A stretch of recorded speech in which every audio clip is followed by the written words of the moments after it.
If you're looking for a family-friendly museum with something for everybody, then I gotta put you on the Claremont Collections Automotive Museum.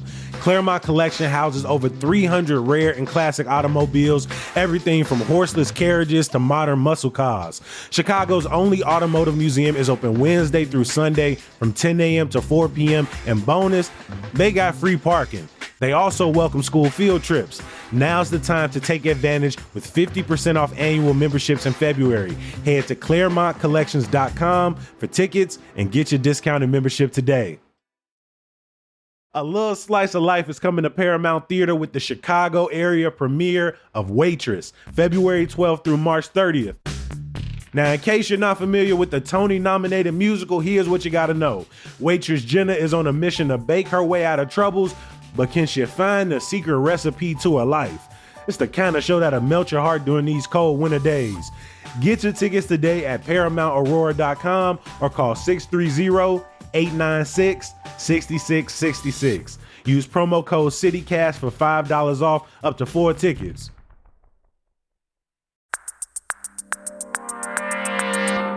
Today on CityCast Chicago, property tax bills are headed to mailboxes across Cook County as we speak.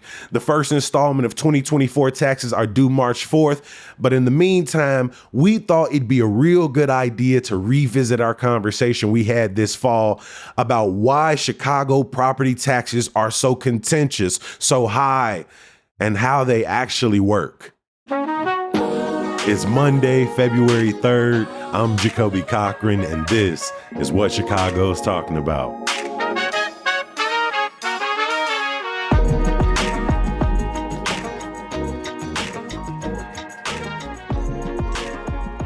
I'm here with the Tribune's AD Quig. Welcome back to the podcast, my friend. Thank you. Thank you. And we are joined by Alex Nitkin from the Illinois Answers Project for the first time in years. Alex, welcome back to the podcast. It's been years.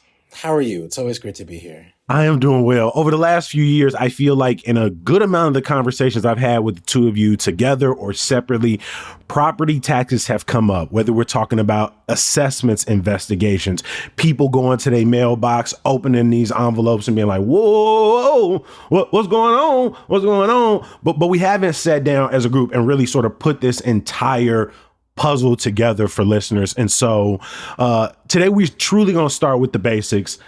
What is a property tax? A property tax is a tax that you pay on your property. For owning property, for the privilege of owning property in Chicago or Cook County.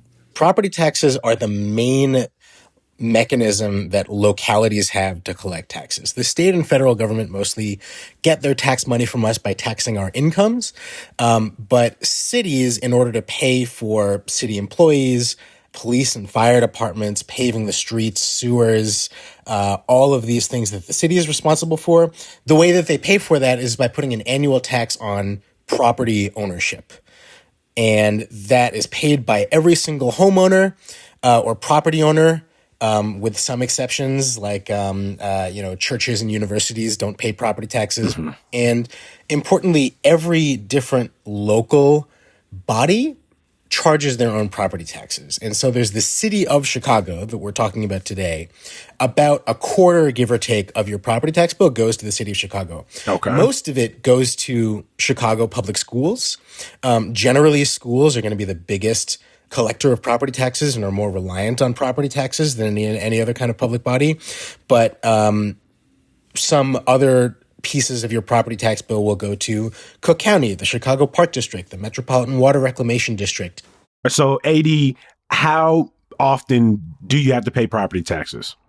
Twice a year. So there are 2 installments due. There's a first installment and a second installment. Your first installment, that's the one people paid back in March. Second installment is typically due August 1st. If you don't pay them in time, you've got to pay interest, late interest fees. Not fun. If these dates that I just gave you, March and August, don't jibe, it's because there's been a lot of late bills sent lately because of problems in the property tax system generally. So the thing to keep in mind also, as we're talking about the Chicago debate about property taxes, is that next year's bills are going to reflect reassessments. So like the assessor going around and deciding how much every home and business is worth But like the reassessments happening this year will be reflected on next year's bill. Basically, there are two big inputs into what you pay in your property taxes. There are levies and there are assessments. Levies are just the overall size of the total tax pie that the taxing body, like the city or school system or whatever, says, we're going to levy this much. This is how much we need overall. And then the assessments is about how much of that pie you own based on how valuable your property is. Let's stay with this levy part, because with Mayor Brandon Johnson coming out and announcing that he plans to raise property tax, does that mean each body, the Cook County, Chicago Public Schools, do they also get to control when and how much they raise property taxes as well, or their levy on property taxes as well? Yes. Yes. So every unit of local government, and this could be like a whole nother episode about how many units of local government there are in Illinois and how that contributes to how high our property tax bills are. But yes, every unit of local government gets to set their levy every year. And like Alex said, CPS is typically the big one. There are Cook County, for example, likes to brag that like it hasn't raised its base property tax levy in years and years, like since the 90s. But some are limited in how much they're allowed to raise their levies by every year. We had Pedro Martinez talking to the city council, talking about how much they're in desperate need of money and saying, we're raising our property tax to the limit every year, but we're really limited by state law because they're not what's called a home rule government. The city of Chicago is a home rule government, and so they are allowed, without going to a ballot referendum, to raise the property tax by however much they want. The Forest Preserve, the Cook County Forest Preserve District, for example, also collects some of your property taxes, but because it's not a home rule government, you may remember, I think it was 2 years ago, there was a ballot question. Can we raise your property taxes more? And people said yes, but the city of Chicago, as long as the city council, which sets the budget, has the ability to raise the property tax levy, that overall pie of how much everyone pays collectively, as much as they want. And the mayor is proposing to raise it by $300 million. All right. So we often hear that Chicago, Illinois have some of the highest property taxes in the country. In fact, I have friends who, when it was time for them to buy a home, they chose to buy outside the city of Chicago. When I asked why, they didn't say nothing about schools or crime. They talked about property taxes. So is this true? Are they some of the highest? They are some of the highest compared to other states, absolutely. If you look at a map of the states with the highest property taxes, it's basically Illinois and New Jersey at the top. Not coincidentally, because those are the two states that have the deepest pension funding crises in the country. Most of our property taxes are paying for pensions, at least for the city. But it's interesting. I was... we were joking about I haven't been on forever. I was on, a week and a half ago, sort of talking about the budget and property taxes. And I said, property taxes in Illinois and especially Chicago are some of the highest in the country. Someone listened to that and texted me and said, hey, why did you say that? Because there are lots of municipalities outside of Chicago that have higher property tax rates than the city. And it's true. A lot of suburbs do. I mean, Evanston, Oak Park, a lot of the northwest suburbs like Arlington Heights and Schaumburg have higher rates, property tax rates than the city of Chicago. And especially, there's a unique issue in the Southland, and a lot of the South suburbs have really high property tax rates because of just sort of like starved out tax bases that have put more and more of that burden on homeowners. And so are they higher in the Chicago region than most places in the country? Absolutely. Are they higher in the city of Chicago than they are in surrounding municipalities? Not necessarily. Yeah, that every year the Civic Federation, or every few years, the Civic Federation also does like a look at how Chicago's tax rates compare to other big cities. So this is slightly outdated. This is 2022 data. The average effective tax rates for the biggest cities in the country. So like the average for all the big cities, 53 of them, is 1.32%. It's like the effective tax rate. So Chicago is slightly above average, 1.52. But we're still lower than Houston. We're a little bit higher than New York, a little bit higher than LA, a little bit higher than Philly. But our commercial rates are much higher than other places. So like the tax rate charged on big office buildings, for example, like the effective tax rate is 4%, where in New York it's 1.42. In LA, it's 1.17. But this is something that you'll hear a lot of, groups representing big real estate or commercial property owners complain about is that, they're already shouldering so much of the burden of property taxes because homeowners get just a lower assessed value on their fair market value. And so they end up paying less because of that. Okay. Well, as you all were moving through that, you didn't describe my situation. I don't own a condo, don't own an apartment, don't own a home, don't own any commercial property. So as a renter, is this something I actually have to care about? Yeah, because you're paying property taxes through your rent. The higher the property tax, the more your landlord is going to be incentivized or, if you would ask them, forced to raise your rent. It's a cost. So that cost often will get passed down to tenants. So can we argue, amongst other reasons, the Chicagoland area, the consistent upticking of property taxes directly contributes to the consistent upticking of rent prices across the city as well? Yes. 100%. What's up, y'all? I got a couple quick questions for you. Have you ever wanted to learn how to make your own book plate? What about study the history of flamenco? Maybe take a writing workshop? Well, you can explore your curiosity at the Newberry Library by taking an adult education class this winter. The classes are led by experts and they're available online, if you're trying to learn in your pajamas, or in person if you're trying to go out, learn, and meet some new friends potentially. Adult education classes at the Newberry can help you jumpstart or elevate your learning. I got a couple more examples if you ain't convinced yet. You can reinterpret historical photographs of Native Americans, learn about the ins and outs of translation, and so much more about music, history, literature, and art. Adult education has been a tradition at the Newberry since the 1890s, so don't wait. Register now at newberry.org. Just click on Learn and Adult Education Classes to get started. Plus, enter promo code CityCast to get a 10% discount on your class. That's newberry.org, promo code CityCast.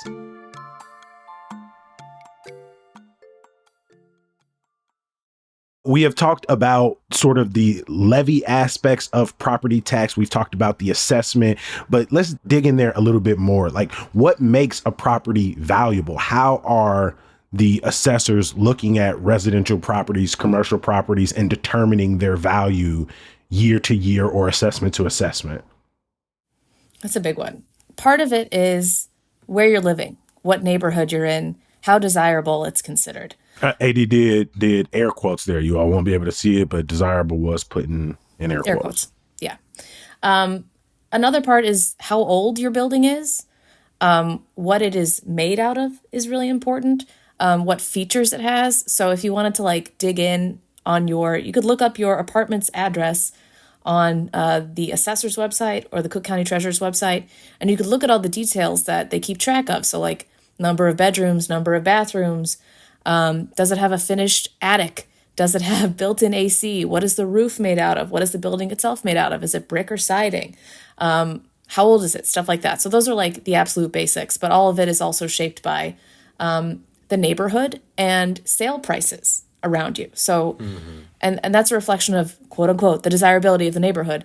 If other properties like yours are selling for a certain price, the assessor typically applies that price to similar properties. So let's say you've got a one-story home with siding, a bunch of people in your neighborhood sell theirs for $230,000. That's probably about the rate that the assessor will apply to your property because it's similar. There is also, we should say, kind of a debate among different tax collection offices in Cook County about what characteristics should be considered for value, whether it should literally just be the physical characteristics of the property, or whether or how much they should also be factoring in things like how much they're already paying in taxes, how much rental income they're bringing in, how much they're already selling for. That's just for residential. Commercial's way more complicated and difficult to explain. And similar to what Alex said about rental income, part of the disagreement between the assessor's office and the Board of Review, which is a place where people appeal their property tax assessments, is about how to value commercial property. And is it based on how much income they could bring in? To what extent do they get a break for the number of vacant offices maybe they have in one building. And when the Board of Review decides a bunch of commercial property buildings are valued lower, the property burden gets shifted on to residential properties. This might be a really sort of difficult question to ask, but we're constantly hearing stories of people leaving Chicago for a number of reasons, right? And we also have this conversation of property taxes seemingly constantly moving up. Is it supported by data that these relatively high property taxes are directly contributing to swaths of Chicago's population abandoning the city over the last few decades? It's hard to say. I mean, there is a sort of narrative, I think, being driven by like, I don't know, certain editorial boards of certain newspapers that it's, you know, middle-class people in the suburbs are all being driven out because of high property taxes. I think that once we get into any kind of like demographic discussion of who is coming to the city and who's leaving, it's important to understand that we're seeing a huge influx of mostly, you know, white, wealthy, young professionals coming into the center of the city and the north side where property taxes are very high, and just a mass exodus of middle-class Black families from the south and west side. And that's for any number of reasons. It's because of crime, it's because of education, it's because of different kinds of, you know, opportunities or factors. High property taxes are absolutely a factor. I mean, AD and I were working on a story where we were talking to someone who lives in Humboldt Park and is getting a lot of pressure to sell, and she was saying like, "Hey, I'm thinking about maybe moving to Tennessee to be closer to my kids. I could get a mansion there for what I'm basically paying here, and property taxes are a big part of that." So, I mean, yes, it's potentially a big factor, but I would just be wary of any sort of convenient or tidy narrative of, oh, high property taxes are pushing people out of the city, because it's more complicated than that. AD, why is it that when the city needs money, raising property taxes is the go-to revenue source option? The graduated income tax, we've had the Bring Chicago Home initiative, which in both cases did not stick, right? And so why is property tax the consistent go-to? Well, what you just said about how difficult it's been to raise revenues other ways, like through ballot referenda, points to why property tax is often the go-to. It's the easiest lever for many local governments to pull and get a substantial amount of money quickly. They're allowed to do it right now, and it's a fast way to raise taxes across the board and get a lot of money. There are alternatives. So in the city's case, the other alternative is the sales tax, but that's a super volatile one, right? Goes up and down with the economy, how much stuff people want to buy. It's also not super progressive. And the city already has one of the highest property or sales tax rates of anywhere in the country. And there's like I don't want to call it a race to the bottom. I can't think of the best way to put it, but some people call dibs, and it shuts off that revenue source to other people because it just becomes politically unfeasible. So like Cook County called dibs on a sales tax rate hike a few years ago to help pay for their pensions. And it brought it up to this really high rate to where like it's just not politically feasible for a lot of other places to call dibs on more sales tax revenues. It's just it's like the easiest way to get a lot of money quickly is the shortest answer. And I see in interview after interview with homeowners, business owners, property owners who are just like fed up, who are complaining, who see a sort of an unsustainable relationship here when it's like, hey, we need more money. This is where we're going to go. The only alternative is not letting the property taxes go up, and then it will create a bigger crisis in the future. I mean, this is the really difficult thing that this mayoral administration and city council are now. That's exactly what has happened basically over the course of decades, where the city was not adequately funding its pension systems. And I think it's really instructive to look at the difference between what the city did and what Cook County did in 2015, 2016, at this time when the A legislative, quote unquote, fix to lower pension benefits was struck down as unconstitutional. And so all these leaders are like, oh crap, how are we going to actually fund the pension systems? Cook County immediately raised a revenue source. They made a politically painful and close vote backed by Tony Preckwinkle to raise the sales tax. And as a result, county pension funds are like well on their way to solvency, and the Cook County has not raised its property tax levy or needed to since I think 1995. Rahm Emanuel and the city's solution was to wait until 2020 and then have a ramp period between 2020 and 2023, basically to make a short-term political calculation in order to saddle future generations with exponentially more money than they would have had to pay at that moment. We're in this moment where the city has to pay all of this money into the system, and if it forgoes any of that, it's just going to get even worse in the future. Which is like so like remote thinking about it now. Like all people know is the bill that lands in their mailbox and how they're going to manage to pay it now. It is so difficult to comprehend, like, all right, this sucks now, but it could be way worse in 20 years when, like, we're dealing with this also remote, like, pension crisis. It doesn't feel like it's on people's front door. But we're in the 20-year future of those decisions already. Right. Yeah, and it's like when you're paying for your bill is going up, you're not paying for better service necessarily. You're paying for the retirement plan of some guy who was a city worker 20 years ago, or maybe 20 years from now. Right. So it's very abstract and it's difficult to wrap your head around. But all of these factors that you're talking about, Jacoby, of all of this pressure of people not wanting to pay these bills has just, political leaders have absorbed them and put them off as much as they possibly can. And now you're seeing a mayor who just has basically no choice. Yeah. But to go to this most convenient lever to bring up some money. Is the situation that bleak that raising revenue is just seemingly that difficult, or is it a lack of political will, creativity?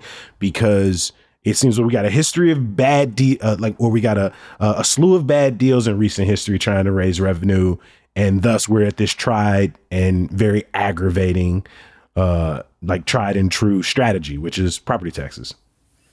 Remember what I said earlier about like property tax being the easiest way to raise a lot of money?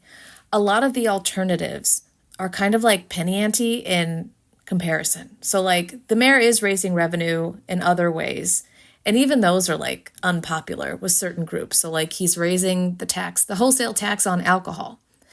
That's going to get him like, I think a little over $10 million, which is like nothing. Yeah. He obviously talked about Bring Chicago Home. And Bring Chicago Home was like a huge deal that people pushed back against. And that was only supposed to bring in $100 million of revenue. And the budget gap this year was $982 million, just to put that in perspective, that they had to close. Right. And they said, we got some of the way there by cuts. So it was like eliminating vacant positions in the city's budget. They're not laying anybody off. They're not doing furlough days, which is basically like forcing everybody to have like one fewer day per pay period. It's $2 million for every furlough day taken. So they would have to do some serious furloughing throughout the year to make anything meaningful happen. And that gets to like cuts have an impact on service levels. Like if people are laid off, you have fewer people to trim trees, fewer people to pick up garbage, fewer cops on the streets. Aldermen had talked about cutting more. They were basically like, go back to the drawing board and find more. We obviously remember Brandon Johnson's campaign promises to raise a bunch of different types of progressive revenue. A lot of those have gotten like shot down as politically unfeasible, like this financial transactions tax to charge big trading firms for like each trade they make. The budget office was like, they'll just move. A lot of that stuff is done electronically. They'll just scoot right out of Chicago and keep doing it. Which is exactly what every previous administration has said whenever anyone had brought up the so-called like LaSalle Street tax or financial transactions tax. That one plan accounted for something like $500 million of the $800 million that Brendan Johnson said during the campaign he was going to raise in new progressive revenues. And so it's suddenly like, whoops, actually out the window, can't do that. And that was basically the case for all of his proposals. We should also point out in context of all these proposed cuts, like the city's workforce it may not seem like this because the size of the budget in dollars is so much bigger, but like the city's workforce is smaller significantly than it was 5 years ago. 10 years ago, there were 15,000 paid positions in the police department. Now in this upcoming budget, there are like 13,500, something like that. You have some aldermen, particularly like Brendan Riley downtown and Anthony Beale, saying like, well, we need to cut all of this bloat of like middle managers who are not protected by unions, and that's the way. I mean, I'd be very interested to see like a list of which specific people they want to cut, because it doesn't seem like the departments, are anything other than just already overworked and understaffed. I just want to say one other thing about why the deficit was so big. Some of these are self-inflicted wounds that Mayor Johnson undertook for political reasons. One of the big cost drivers is the 5% raises that he granted to the Chicago Police Department. Whether you agree with that move or not, it also kind of set a floor for other union negotiations going forward. So in this upcoming budget, they've budgeted for the fire department to also get 5% raises, which is really expensive. There are also some pension changes that he allowed to pass in Springfield, encouraged them to pass, which his office said was for better accounting of like actual pension costs. But Mayor Lori Lightfoot fought tooth and nail against, because she was like, this is going to immediately add $60 million in new costs to our budget. So not all of this is like, just the growing cost of doing business regularly. It was actual decisions that people in power have made for political reasons coming home to roost. I want to give a huge thank you to our guest today for walking us through this conversation from the Tribune, A.D. Quig. A.D., always good to see you. Always great to see you. Alex Nitkin from the Illinois Answers Project and the Better Government Association. Thank you for joining, my friend. Thank you. I'm always happy to talk about this stuff. Before we get out of here, make sure you bookmark our website, chicago.citycast.fm. There you can check out our neighborhood and walking guides, our latest articles, and subscribe to our daily newsletter, Hey Chicago.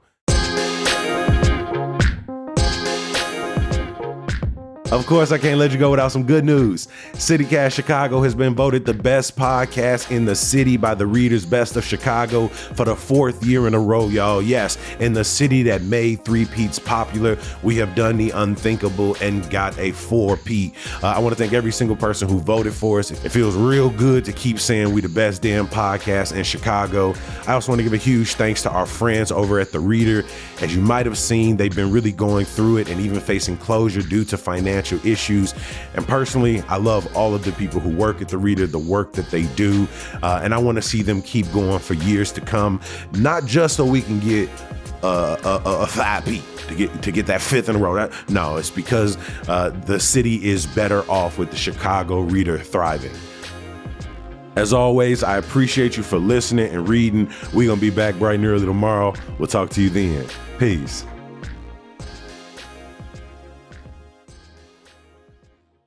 This always seems like when someone can't hear something, I'm like, this is the beginning of a scary movie. It's like Alex has lost the ability to communicate and we're all next. And then that door behind him, which is already eerily just like open, it just slowly keeps opening behind him. Yeah. And he's looking at us like, what are they talking about? We're like, Alex, move, get out of there. He's right behind you. Leave now. Oh my God.